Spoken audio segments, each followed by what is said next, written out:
For today's video, gusto kong sabihin na may isang buwan na akong may sakit. Yan naman, sakit na nakamamatay. Inuubo ako. I'm having a hard cough for a month. So, uminom na ako ng Solmio syrup. Naglagon din ako sa labat. So ngayon, kaninang umaga uminom ako ng cetirizine. Tingnan ko kung mawawala yung katinang lalamunan ko. Wala nang tumutunog sa dibdib ko, pero makati ang lalamunan ko at yun ang nagpapahirap sa akin. Hindi ako pinapatulog. So kung titingnan niyo yung mata ko, diba? May eyebag na ako. Hindi ako nagpapacheck up. Nagsa-self-medicate lang ako. Pa-check up, antibiotic na. Tapos pag ganitong katagal, x-ray na. So, kaya naman. Laban lang, laban. Buti nga, medyo nakapagsalita na ako.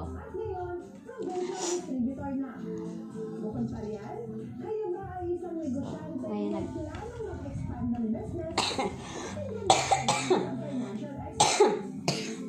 hindi ito nakamamatay pero nakakahawa. Buti na nga lang. Dito kami sa bahay. Si anak mo na ako, tapos si mister, pero mas nahuli ako. Sa akin ang bagsak. Parang long ano talaga ito eh. Ganito talaga ako pag inuubo.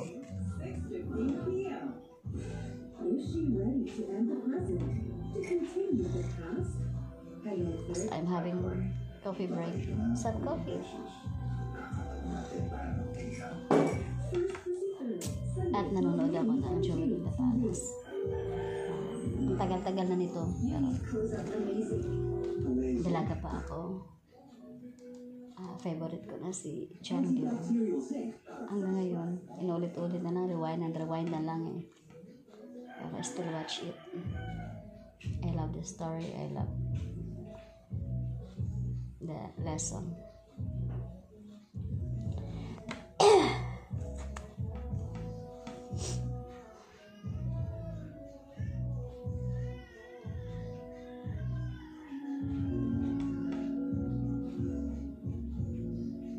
Kawawa naman siya.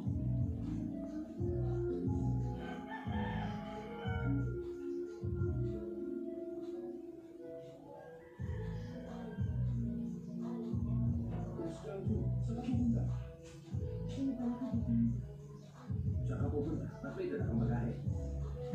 Ano po kasi? Pinapalipat ako ngayong araw sa pagkakita ng ospital. Pinapalipat ka? Ba't di nagagawin yun? Pagkatapos ng mga nangyari, hindi pwede yun.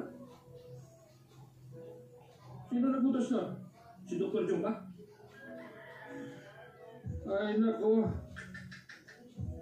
Hindi ka aalis. Hindi ka rin nilipat ng ospital. Sundin mong sinabi ko. Wala akong sasabihin kahit ano. Sundin mo na lang ang sinabi ko.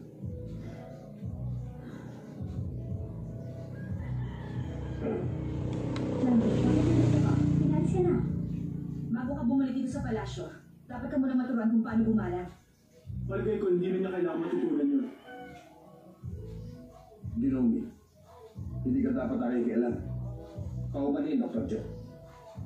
Pero may pakialam na si Ginong. Siya na ngayon ang bagong palig at punong tagapamahala ng ating ospital.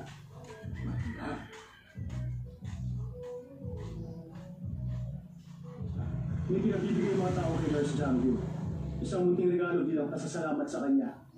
Dahil kahit may karamdaman, inalagaan pa rin niya ang mga may sakit. Kailangan pa ba niyang matutunan kung paano gumalang?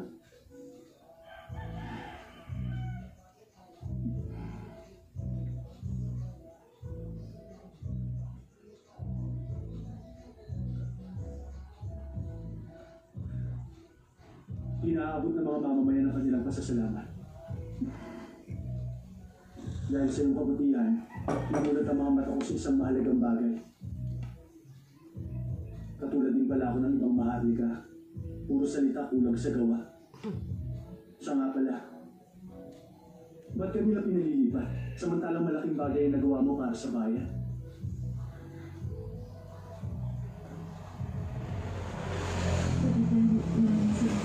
Kasi hindi na ako malilipat sa ibang ospital.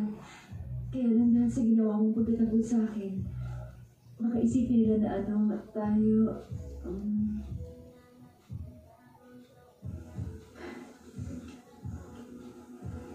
Akong nahiya nung pinagtatanggol na siya. Sangayon ako sa sinabi mo. Nakita niyo ba kung paano tinrato ng bagong kalihim si Dr. Joe habang kaharap tayong mga nurse? Sandali. Si Jangim at yung bagong kalihim. Ano kayang relasyon nila? Ano ibig mo sabihin? Sabi ni Chobok sa akin, nung malaman daw ng kalihim na wala si Jangim sa Yungsa, bumalik daw niya sa bayan ng kanya. Tapos ngayon. Pauman.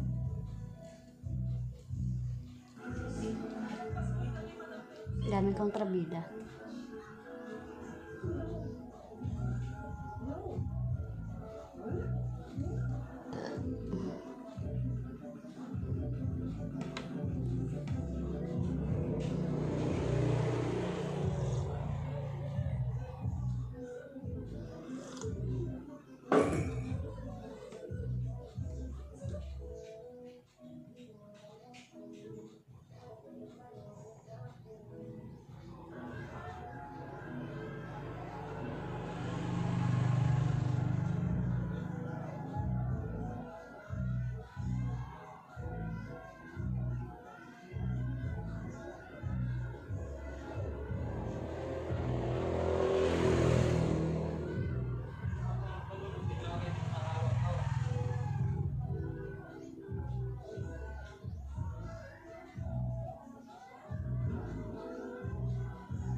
Thank you for watching.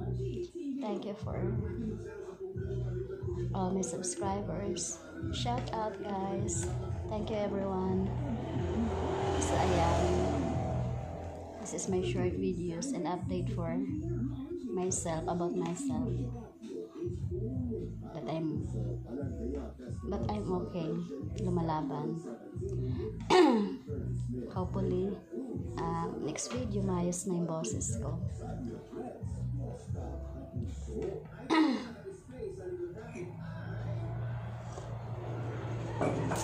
Sana na okay na ako kasi portfolio na ako. Tapos, baka mga tingin, nalamunan ko at upuin ako na upuin. Nakakahiya. Thank you for watching. Thank you, everyone. God bless. Keep safe. Thank you.